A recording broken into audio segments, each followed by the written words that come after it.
he didn't appreciate that, so he turned around and ran. But there was a passage between the kitchen and my parents-in-law's bungalow. Was a passage about a meter or sort of just over 3 foot wide. And I ran down this passage, and the hippo chased me, but the hippo got stuck in the passage. Anyway, I escaped, and then we had this hippo stuck in this passage. Eventually, he cracked the wall, and it was an absolute disaster. But thank God he eventually realized he couldn't go any further, and he managed to reverse out and disappear. Welcome to the Big Game Hunting Podcast, where we help hunters like you prepare for the big game hunting adventures you've always dreamed of. Now, here's your host, John McAdams. Hello, John McAdams here. Welcome to episode 179 of the Big Game Hunting Podcast. Kevin Robertson is back again today to talk about hippopotamus hunting. Just like we've done on the last few episodes with elephant and crocodile, we dive right into the nuts and bolts of hippo today. Where to go, how to evaluate them, what their anatomy is like, where to shoot them, recommended cartridges and bullets, and then how things can go wrong on a hippo hunt. And as always, we talk a lot about terminal ballistics and as they relate to hippo due to some of their unique anatomical features. Now, in that vein, Kevin mentions a couple photographs of hippo that demonstrate how big they get and how they can get really scarred up from fighting each other. I will put copies of those photographs on the show notes page for this episode as well as on Instagram. Follow me there. My handle is @TheBigGameHunter, and you can see what we're talking about. Now, before we get started with all of that, I have a couple things I need your help with. First, please pause this show right now and hit the subscribe or follow button in whatever podcast app you use. If you're not already subscribed, doing so now will be a big favor to me and will help me beat the big tech algorithms to reach more hunters like you who are interested in this sort of content. So please subscribe. Next, sign up for my email list at huntingguns101.com. You'll get my free ebook, and when you do so, you will also receive the email updates I send out every weekday. If you like the Big Game Hunting Podcast, you will love these emails. And like the podcast, I talk about all sorts of things in those emails like cartridge and bullet selection, hunting in Africa, funny hunting stories, cautionary hunting tales, etc. I also send an in-stock email update out every Friday to everyone on the list with some of the latest news on ammo I've found and where you can get it. I get feedback daily from people who get my emails telling me how much they enjoy them. And if you decide you don't like them later, you can unsubscribe and you will never hear from me again. That's huntingguns101.com, or send me an email to john@thebiggamehuntingblog.com and tell me you want to join the list and I'll put you on it. Finally, I want to plug Kevin's books, specifically The Perfect Shot 2 and It Shouldn't Happen. It Shouldn't Happen is a very entertaining collection of stories Kevin has amassed over the years. He's told some of them here on the podcast, but he fleshes them out in more detail in the book, but many of the other stories in that book will be completely new to you. I laughed out loud while reading most of them, and I'm sure you will as well. Now, The Perfect Shot was a revolutionary book when Kevin first published it back in the late 1990s. It is still an incredibly useful resource, especially the updated edition that is currently in print. If you have an upcoming hunt in Africa, or if you're just dreaming about hunting in Africa one day, then you need to buy this book and carefully study what he has to say. The information inside it is invaluable and reflects Kevin's decades of hard-earned experience as a professional hunter in Africa. If you pay attention to what he has to say and you use the book as a guide to prepare for your hunt, you will increase your odds of success, reduce the chances of something going wrong, and just have more fun over there. Plus, the book is really interesting and entertaining. Go to thebiggamehuntingblog.com/Kevin to learn more about those books, and you can purchase a copy there to help support the Big Game Hunting Podcast in the process. All right, let's get started talking about hippo hunting. All right, well, good evening, Kevin. Once again, great having you on the show. Good evening, John. Nice to be back. So, why don't you start things off with a story about hippo for us? Well, this is not a hunting story. This is a rather amusing story. As I've mentioned before, my parents-in-law used to own a cottage down at Lake Kariba. And Kariba can get extremely hot, so around the cottage was really nice, lush lawns. You know, Kariba had an abundant water supply, and we had a guy that lived at the cottage, and he used to spend his life watering these lovely green lawns. But they never owned a lawnmower because the old hippos used to come onto the lawn and graze the grass, and a hippo can turn a lawn into a putting green. You know, they graze with their big fibrous lips, and they can take grass down to almost ground level. Anyway, Catherine and I were staying there with my parents-in-law, and I've mentioned my mother-in-law before in that story where she asked me to chase the elephant out of the garden with a Coke bottle. And you've probably read that story, John. Oh, yeah. Mm-hmm.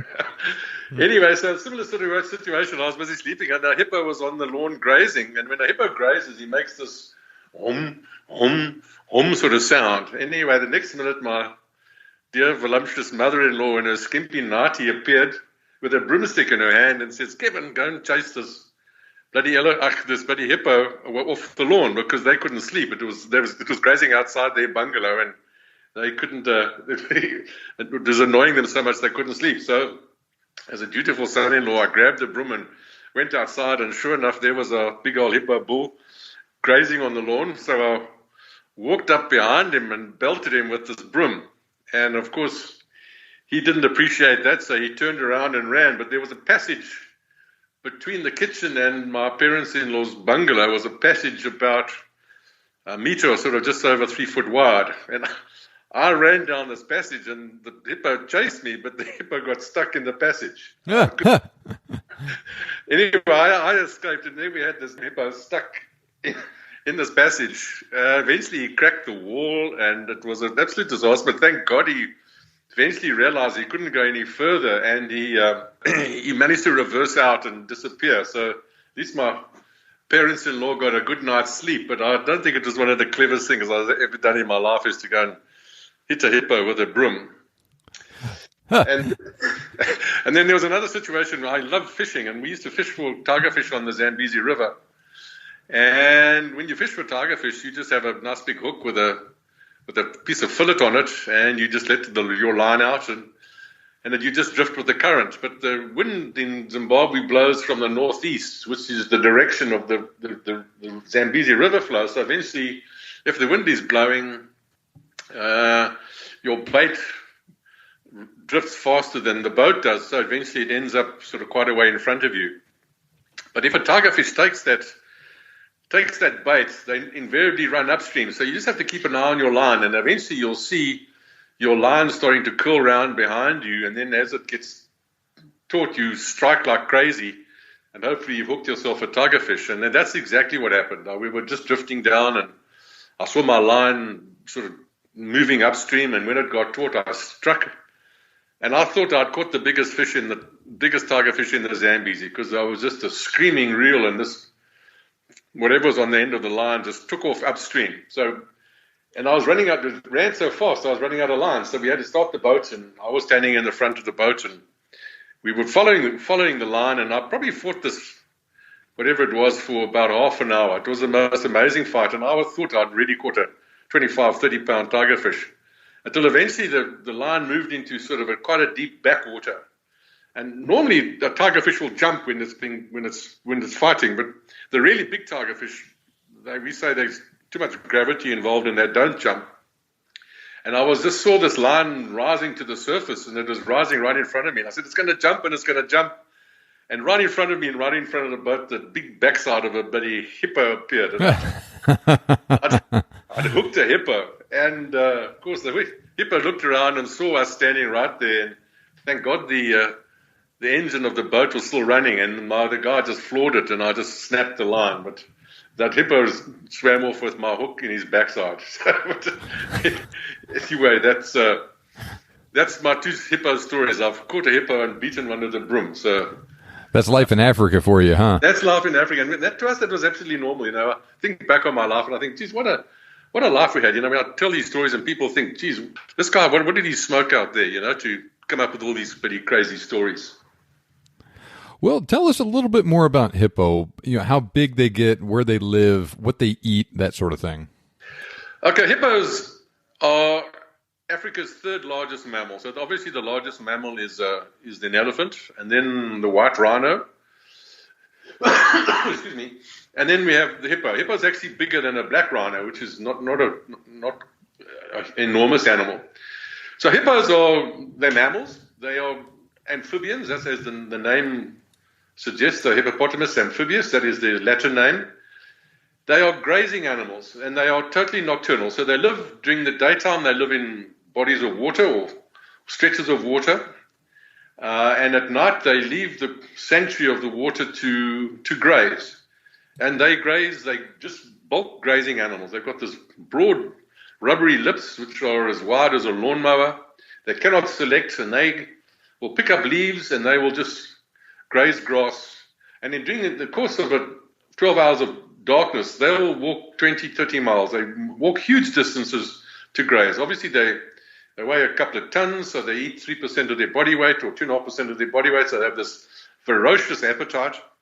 They're not particularly effective. They don't have a ruminant. They're more like a pig than anything else. They have a simple stomach, and a lot of their dung contains a lot of fiber. So they don't chew the cud like a ruminant or a ruminant will, so to get the most out of their nutrients. So quite a lot of what they eat just passes straight through them. They have a simple stomach, and then they just everything passes out. So the hippos have a very unusual defecation habit. As soon as they pass a poo, their tails wag and that's what that does. That breaks up the feces, because they normally defecate in water, and then that food is then fed upon by the fish. So they're a very important source of recycling the nutrients. So they take grass and leaves, and they put them through their digestive system, and then they defecate in the water, and that feces is a very important food source for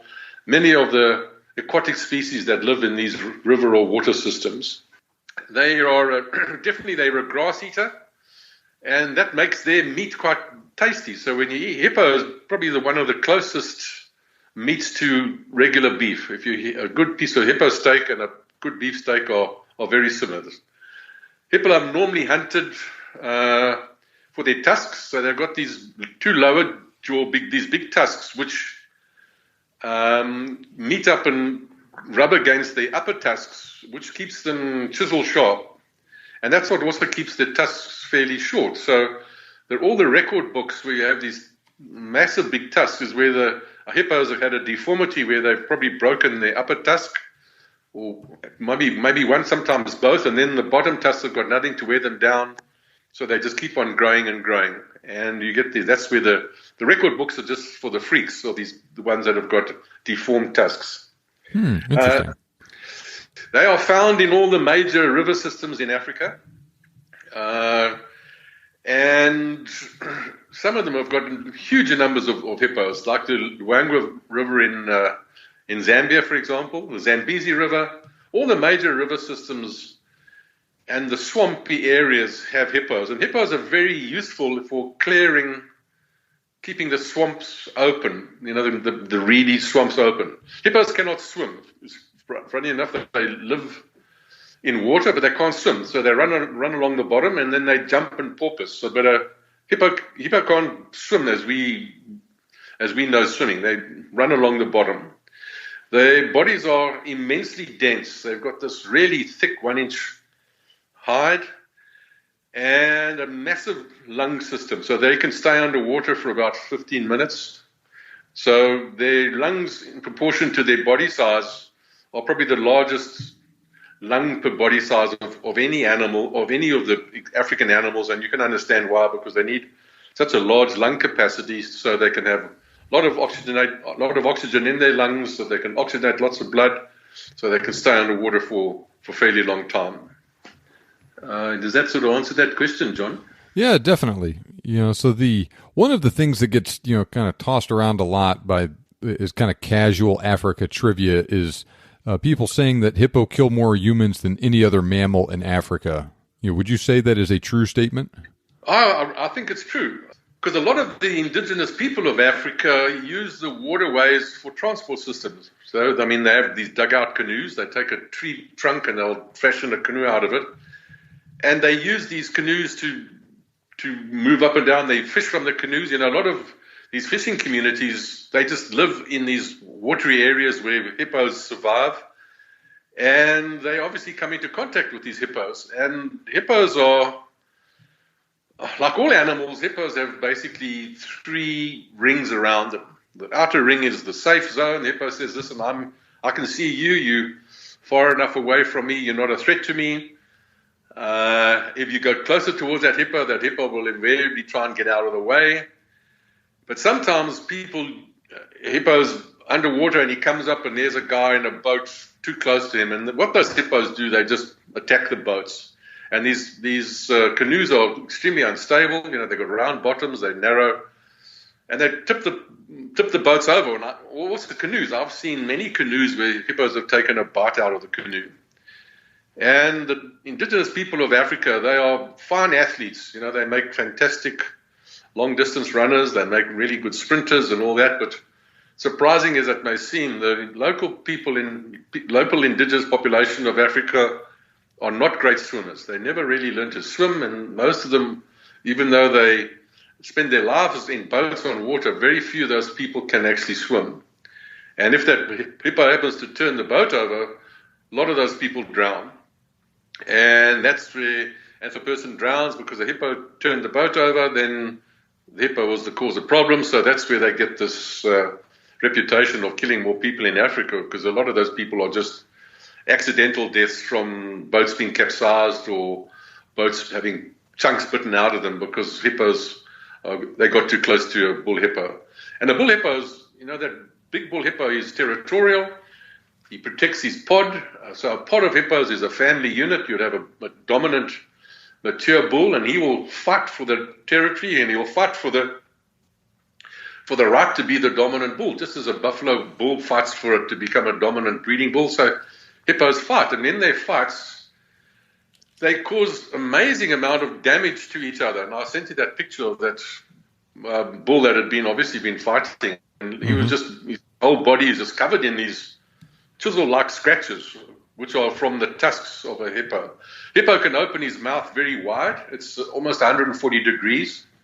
And I always think that's the perfect angle for an express V-sight on a big bore double rifle. So, 180 degrees is flat. So if it's 140 degrees, he can almost just open his mouth pretty wide. And with those bites, they can inflict serious injuries on each other. Those bulls that are then being mauled like that, if they've very badly beaten up or mauled, when they're in the water, the little fish go and feed on those raw wounds, and that irritates them completely. So those bulls will spend a lot more time out of water. And when we talk about hunting hippos, those can be probably quite dangerous as well, because they're grumpy, they're sore. And hippos spend their time in the water because they're susceptible to getting sunburnt. And you'll see they'll lie basking in the sun, and their skin exudes red, almost like a sunscreen, which obviously helps to stop them from getting sunburnt. But they cannot spend their whole lives out of water because that big blubbery skin of theirs definitely gets quite badly affected by the sun. So these bulls that are hurt and injured, quite often they hang around in really thick bush, or they hang around in thick reeds where they get some shade, but they stay out of the water eventually until all those wounds heal, because they do not like to have the fish feeding on those open wounds. Oh, very interesting, man. And so, yeah, it all definitely makes perfect sense what you're talking about with them being grumpy. You're in pain anyway, and then you get all sunburned and stuff out of there, and just kind of goes to pieces on you, huh?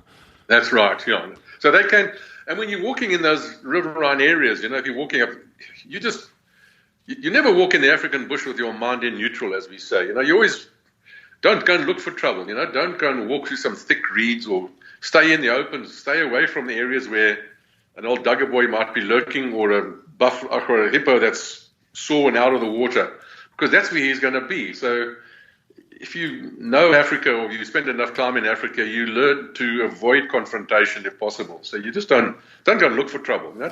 Walk in the open. Don't go and crawl around in the thick reeds just looking for trouble, because if you're looking for trouble, you'll certainly find it in Africa.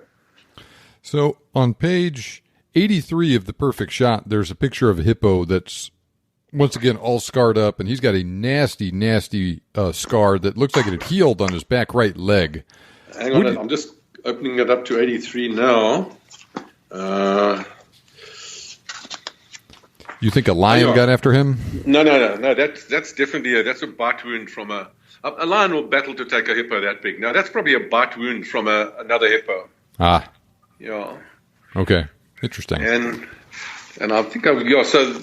But definitely that would probably be a bite wound from another hippo, because those hippo teeth, those tusks are vicious. They're huge and they're sharp, and a hippo's got tremendous strength in his jaws, to be able to bite. The people, I've seen boats where the hippo's just bitten holes, big hole in the boat. You could climb through the hole. It's so big. They just bite the hole out of the boat. And so I assume that they live in many of the same areas that crocodile live too, right? Do they ever come into conflict with them? Not really. I think, a hippo will sort of croc out very quickly, unless it's a really big croc. But one bite from a hippo and a croc will kill a croc quite easily. And hippos are very protective of their young. But then it's, having said that, I've got a photograph of a crocodile with a baby hippo in its mouth. So there is natural conflict between the two. But I think certainly the smaller crocs, up to probably 12 foot or so, or probably maybe even a bit more, would be wary of a hippo, because a hippo can certainly inflict a serious wound on a croc. Just bite a croc and puncture his thorax, and that eventually that croc will eventually die. All right, fair enough. So let's talk a little bit about actually hunting hippo. How do you go about doing that? Obviously, you've got to find the hippo, and the hippo is going to be where the water are. So the biggest problem with hunting a hippo is that you've got to be able to recover your hippo. So hippos' bodies, as I mentioned, are extremely dense. If you brain shoot a hippo, if you're going to hunt him in the water, you've only got one option. You got to shoot him in the brain. And a hippo's brain is basically the size of your fist, or about the size of an orange. And it sits right at the top of the skull, not protected by much skull or thick skin. So it's pretty easy to brain a croc. And guys have shot hippos with relatively small calibers, but because the skull is not very thick, and the skin on top of a hippo's head is only probably less than half an inch thick. On the side of his body where all those fight wounds are, the hippo's skin's probably an inch and a half thick. It gets really thick, but on the top of his head, it's not very thick at all.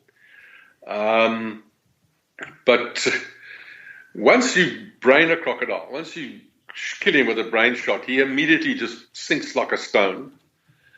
And he will lie on the bottom of the water until such time as all the grass in his stomach starts to ferment and it produces gas. And then he'll gradually float to the surface. And how long he floats to the surface, how long it takes to float to the surface, depends very much on the temperature of the water, which depends on the time of the year, how full his stomach is, and things like that. But vary between 45 minutes to an hour and a half before he'll eventually rise to the surface where you can actually see him. And if that water happens to be flowing, so if you shot him in an area like the Zambezi River where the water is actually flowing, that flowing water can take a hippo that's on the bottom a long distance. And I know of a number of incidents where guys have shot hippos and they've never recovered that evidence because they never find it. He'll be rolling along on the bottom of the river, and he'll get caught under a log or get caught under some reeds or get caught under an island or something like that, and then you never find him. So you've got to be really careful when you're hunting your hippo, is to make sure he's in a backwater, or he's lying on a sandbar that's not very deep, or you know that you can get to him and the current's not going to take him and roll him away.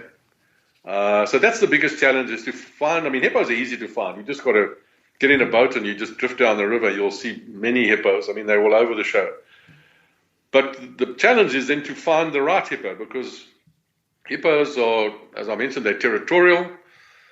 And hippos have this threatening display, which is a large, wide mouth, looks like a yawn. And everybody thinks, oh, look at that hippo, he's yawning. He must be so tired from having to walk all that way last night, eating all that food. But that's not the case. That is a threatening display. So when a hippo opens his mouth in that wide mouth gape, what he's doing is exposing his tusks to warn anybody else, hey, listen, you come too close, this is what's at the receiving end of me is going to be these tusks in your boat or in you. So that is a threatening display.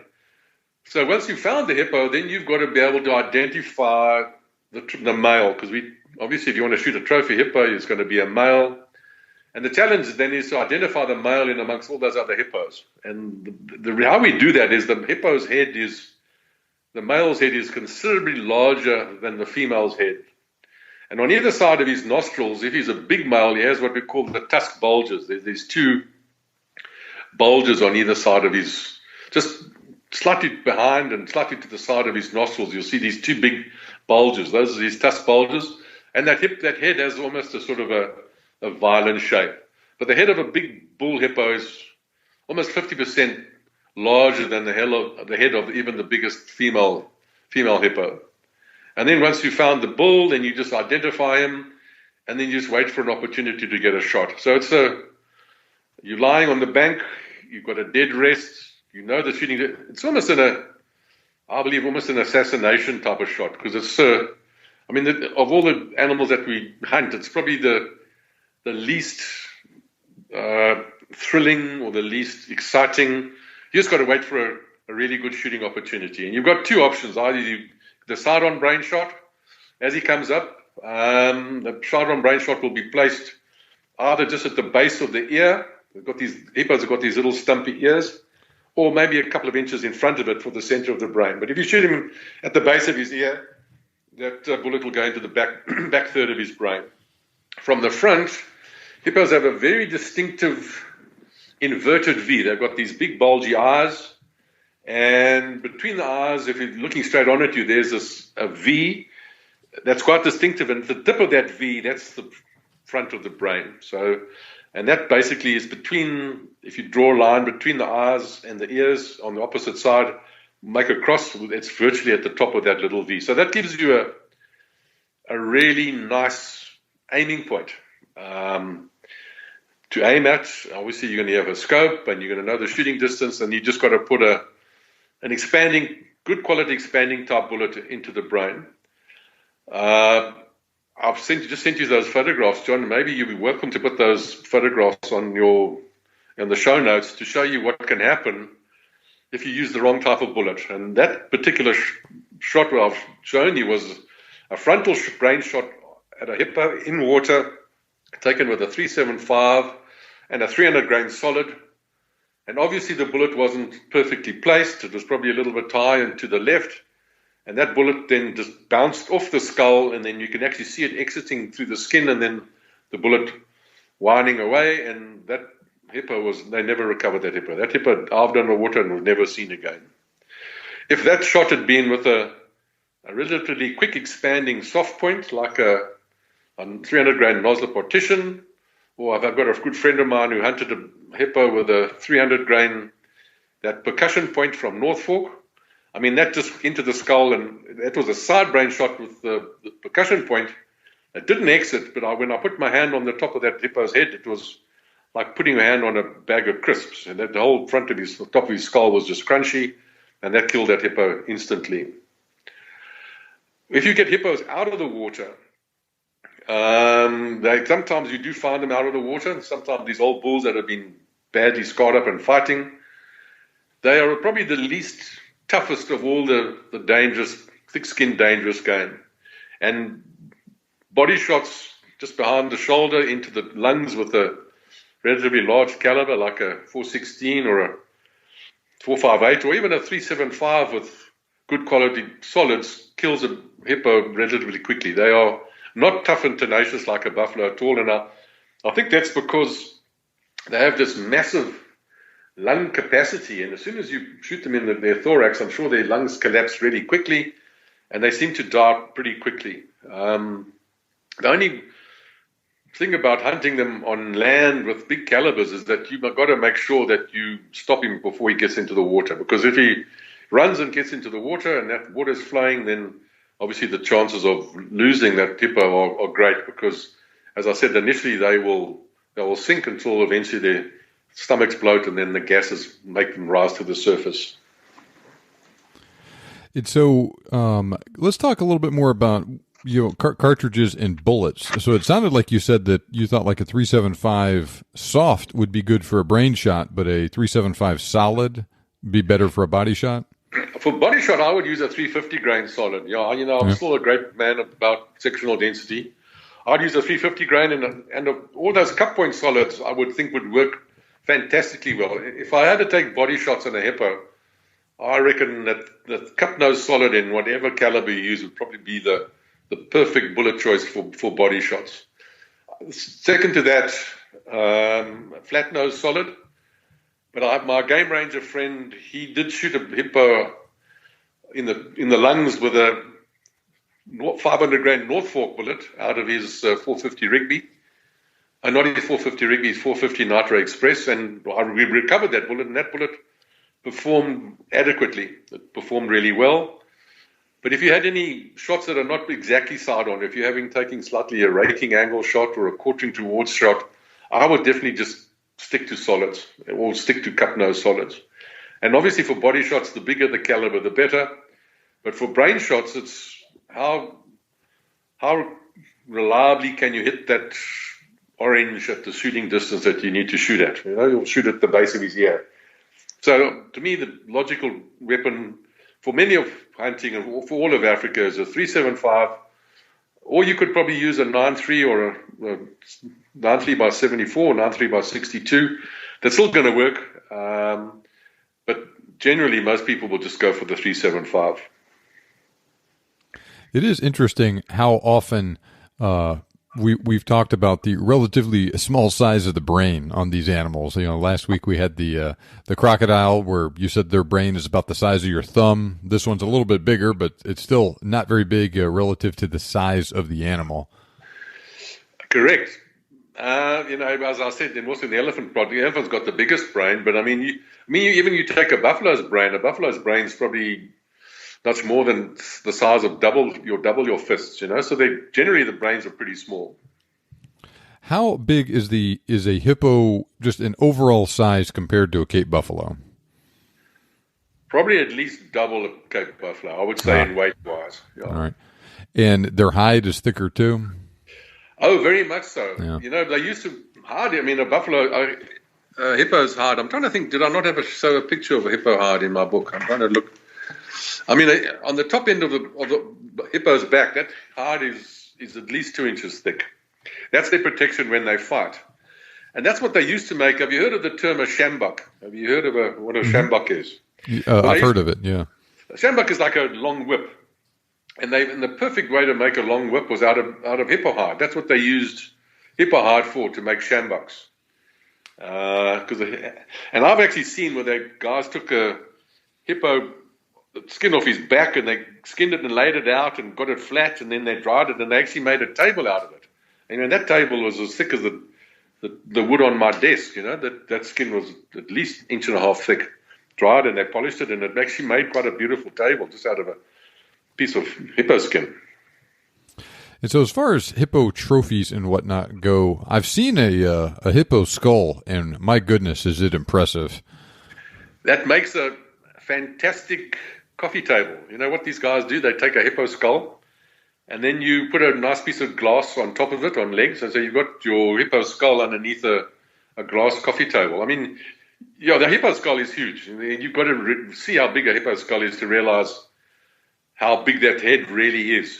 I don't know what a hippo's head weighs, but it must be a couple of 100 pounds. they're massive. Interesting. And so is there a better time of year to hunt hippo than any other time? People don't, excuse me, John, people don't specifically go to hunt hippos, Hippos very much part of a lion hunt, and it's also much part of a leopard hunt, because the hippos are mainly hunted for baiting purposes. If you go on a lion hunt, you shoot a hippo, you've got 4 fantastic lion baits. Now you leave the skin on it, and you can quarter a hippo, and that hippo will keep a pride of lions busy for a day or so. So the hippos all the hippos that we hunted for baiting purposes. And also, sometimes when you hunted leopards, it's not uncommon to put 7, 8, even 10 leopard baits out in a big area, and then shoot a hippo, and that provides you enough bait for your whole safari type of thing. So hippo is very much hunted as a part of another safari, of the part of hunting another animal. Only on the odd occasion, there was a time when there were way too many hippos in the Luangwa Valley, and then guys were going there to cull hippos. And these were guys that just to go there, and all the meat went to the community. So you can imagine a hippo supplies a lot of meat to the community. But this was basically a drought situation, and the hippos were running out of water. And all these masses of hippo were concentrated in these mud pools, and they were fighting. And so that the decision was taken to reduce their numbers. And then they sold those as hippo cull hunts, and guys would just go out there, and basically they were just shooting hippos just for the sport of it. But there was a reason for that, and it was for humanitarian reasons. Those hippos were basically starving to death and running out of water, no place for them to get out of the sun or keep their bodies moist. Mm-hmm. Now, is this also a case kind of like the crocodiles that we were recently talking about, where because they're so darn big, when you shoot one, you end up butchering it right where you recover it? Oh, yeah, for sure. No, so the hardest thing about recovering it is you have to drag it to the shoreline, and then that's why you have a land cruiser with a winch, and you find a place where you can get down to the river water's edge, and then you just drag it as far as you can away. But quite often they actually get butchered in the water. You drag them to the water's only a couple of inches deep, and you turn him on his back, and then you cut out the big panel of his belly skin, which makes really nice leather, in fact. And then you go in and take out his guts, and then you butcher him like that. No, so a lot of hippos will get butchered right there on the banks of the river. And then the guts that's not eaten just gets thrown into the water, and that's what the crocs will eat. So you've got to have someone standing around with a rifle in case the crocs get too close. It can be fairly exciting because, where there's hippos, there's always crocs, and crocs get attracted to the blood, and they get attracted because I said, crocs can smell really well, and they can smell blood in the water, so they all get attracted to these, to what's going on where you're doing the butchering process. Yeah, I'll bet it can get kind of exciting if you shoot a hippo in the afternoon or right at last light and have to deal with that, huh? Oh, for sure. Then you've got the hyenas and the lions come around and stuff like that. I know. So you've got to have lots of lights, but that's all part of hunting. That's what makes Africa such a unique place and makes it all so exciting. So when you are shooting a hippo in the water and you take that brain shot on it, I assume this is going to be a situation where if you miss it, it's going to disappear, go into the water and run away, and if you hit it, it's gonna sink. Is it very obvious? Sometimes they porpoise. Sometimes if you hit them in the brain, sometimes they'll roll on their back, and then you can see their legs in the air, and then you see blood coming up and things like that. It's pretty obvious that you've done a successful. And as he sinks down, you can see bubbles coming up and things like that. So as he breathes out, and bubbles come up, so you can know he's possibly. But the whole idea is to try and shoot him in an area where the water's not so deep that if you brain him, you can still see his back sticking out of the water. Okay. And so you don't have to wait for an hour for him to float back to the surface like that and wonder if you killed him. Even if he's dead, and you have to wait for him to float, otherwise you have to dredge him out, which you probably need a tractor or something like that to do. My goodness. Some other times of hunting, quite often when we've been hunting buffalo in the middle of nowhere in the Jess, you come across a set of hippo tracks, and they're very distinctive. And it can make for quite a nice hunt because it's a tracking hunt. So you track this hippo, and I mean you can track him for many miles like a buffalo hunt, till eventually you come to a remote pan in the middle of nowhere, and in that pan will be 9 times out of 10 will be a hippo bull. He'll be in the pan, and you'll just see his back sticking out of the water. And a lot of those old bulls, if you've got a hippo on license, those bulls get hunted. Then you've got to make a plan to cut a road in and drag him out, and then cut him in half, or cut him in quarters so you can load him, because there's no ways you can pick up a hippo and put him in the back of a Land Cruiser. In my presentations, I've got a picture of half a hippo in the back of a Land Cruiser, and Land Cruiser's a ton, and a hippo gutted and he cut in half, and that absolutely filled up the back of a Land Cruiser till those leaf springs at the back were as flat as an ironing board. Hippo is a heavy, solid animal. You just got to be careful when you're tracking on those sort of hunts that there's not a little set of little baby hippo tracks as well, because it is not inconceivable if you're in a pan. Sometimes when a hippo cow will go to one of those pans to have a baby in basically in isolation. And that's what the last thing you want to do is to shoot a hippo. I think it's a bull, shoot a cow, and you find there's a little baby hippo calf right next to their mother. And often when we're looking at hippos in the water, you often see this little head popping up as this tiny little, because a baby hippo is one of the cutest little things you'll ever see. They're round and cuddly and lovely little things. But we only used to just to make sure that you just make sure you shoot a big bull, and then there's no chance of shooting a hippo with a dependent young. Interesting. Well, is there anything else we need to talk about with hippo tonight? Just going through your rifle setup. I would just use a 375 with a 1 to 4, 1.5 to 5 power scope. I believe that Leopold 1.5 to 5 power scope was the ideal scope for a hippo. For a 375. And obviously just take that shot off a dead rest. So you're either going to be shooting it prone, or some form of shooting sticks, or some form of rest, because, as you say, you've got to shoot at a target the size of your fist, and you've got to be able to hit it. Because if you don't hit it, that hippo's gone. Let me see what else. Ideal cartridge and bullet. I would just use a 375 and a good quality expanding type bullet. So the soft point that you use for your buffalo, for your first shot at a buffalo, would be ideal for a brain shot at a hippo. And then the bullet you use for your backing shots on your buffalo, that's what you'd use for a body shot if you happen to encounter a hippo out of the water. There are some situations where when a hippo gets caught on land, the first thing he does, he just runs headlong back to the sanctuary of water. And if you happen to be in his path, he'll run right over you. He's not actually coming for you. He just wants to get to the water. And hippos leave the water in the evening on the same paths, and the way they walk, because they've got such a round body and they've got these two little stumpy legs, that they leave these trails where there's actually, in Afrikaans we call it a middelmanneke. There's a little ridge in the path where their feet are on either side, and between their feet there's a little ridge, and they'll use those same paths day in and day out. That's where they walk into the water and when they come back to the water. And if you happen to be between a hippo and the water for some reason, and he's just trying to get back into safety, and all of a sudden you think you've been charged by a hippo, but that's not really the case. He just wants to get back to water, and you don't want to get run over by a hippo, that's for sure. Yeah, it definitely doesn't sound like it. Well, Kevin, as always, this was a very interesting discussion, and I appreciate you taking the time to talk to me. It's a pleasure, John.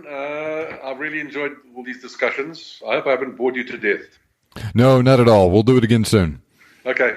Thanks very much, John, and you have a great evening. Now, like I mentioned earlier, follow me on Instagram at The Big Game Hunter to check out those photos Kevin mentioned in the interview today, especially of that bullet bouncing off that hippo's head. Now, would you be interested in meeting Kevin in person and to get the chance to listen to him talk about some of the topics we've covered in the podcast in more detail, like elephant conservation, lion and buffalo hunting, croc and hippo hunting, etc.? Let me know if you're interested, and maybe we can organize an in-person get-together. This might be in combination with the hunt, or it might be separate. If we get enough interest, I will probably set it up over a weekend somewhere in Texas, because that's where Kevin and I both live.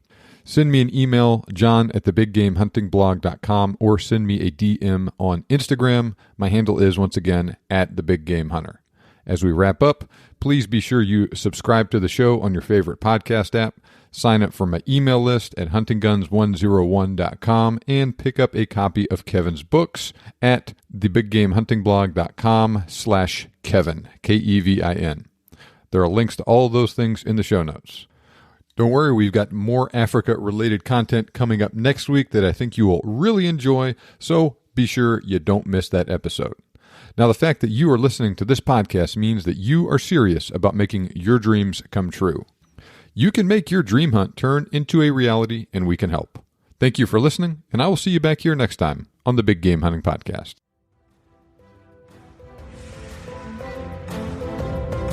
This show may be over, but we have plenty more for you on our website. For more information on today's topic, as well as lots of other useful hunting resources, head over to the BigGameHuntingBlog.com. We look forward to having you back for the next episode. But until then, happy hunting.